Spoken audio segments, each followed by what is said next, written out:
+2 students, जो मैं statement आपको भेज रहा हूँ, ये वाला क्वेश्चन, ये स्टेटमेंट मुझे किसी स्टूडेंट ने दिया है सॉल्व करने के लिए। तो स्टेटमेंट है क्या है, हमारे पास 10 सेंटीमीटर साइड वाली कोई इक्विलेटरल ट्राइंगल है, उसके पॉइंट बी एंड सी के ऊपर जो चार्जेस प्रेजेंट हैं वो पॉजिटिव है और हर की वैल्यू +3 माइक्रो कूलम के बराबर।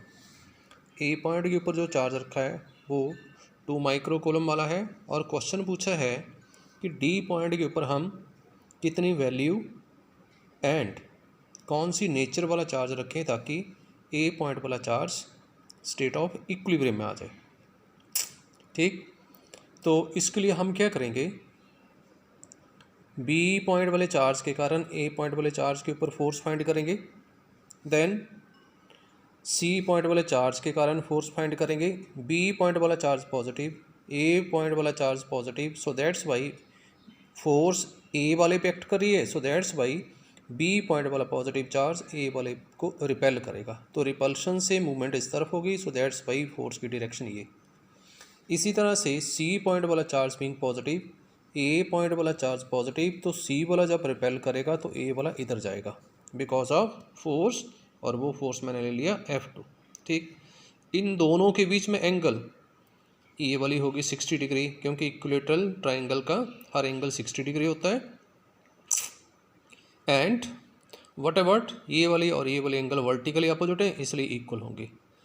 कैलकुलेशन मैंने परफॉर्म किए हैं एंड यू विल सी कि F1 एंड F2 की वैल्यू इक्वल होगी।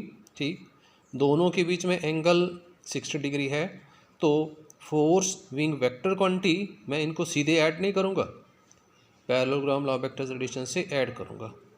तो F1 एंड F2 का जो रिजल्टेंट होगा वो along the diagonal AD1 of the parallelogram act करेगा, और इस रिजल्टेंट को मैंने नाम दिया है F3। मैंने ये वैल्यू कैलकुलेट की है। ठीक, और हर फोर्स की वैल्यू जो है F1 एंड F2 की आई है 54 × 10⁻⁻1 न्यूटन। ठीक, इनका रिजल्टेंट फाइंड किया तो रिजल्टेंट आया √3F1।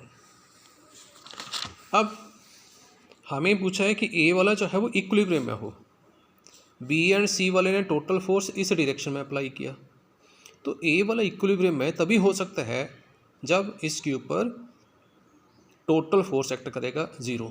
तो फोर्स लगाने वाले चार्जेस कौन है, बी वाला था, सी वाला था, बी एंड सी वाले ने इधर लगाया, तो डी वाला चार्ज भी फोर्स लगाएगा, और ये इक्विलिब्रियम में हो तो डी वाले चार्ज के कारण ए पॉइंट वाले चार्ज के ऊपर फोर्स इस फोर्स की डायरेक्शन के अपोजिट एक्ट करना चाहिए। और इस फोर्स की डायरेक्शन कौन सी, ये डायरेक्शन ये, तो डी वाले को ए पॉइंट पर चार्ज पे फोर्स ऐसे लगाना चाहिए अपनी तरफ, और वैल्यू बराबर होनी चाहिए ताकि ये वाला फोर्स इस फोर्स को कैंसिल कर दे।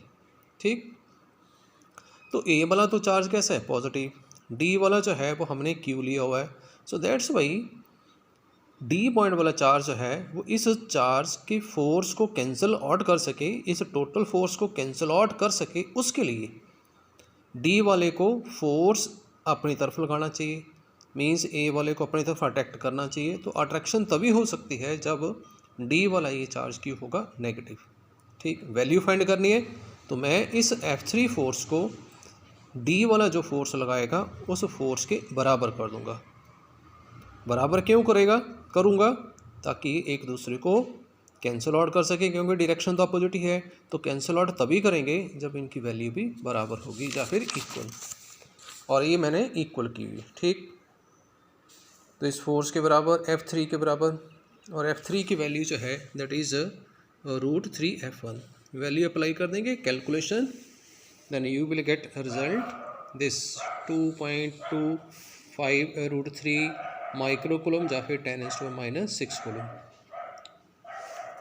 Thank you.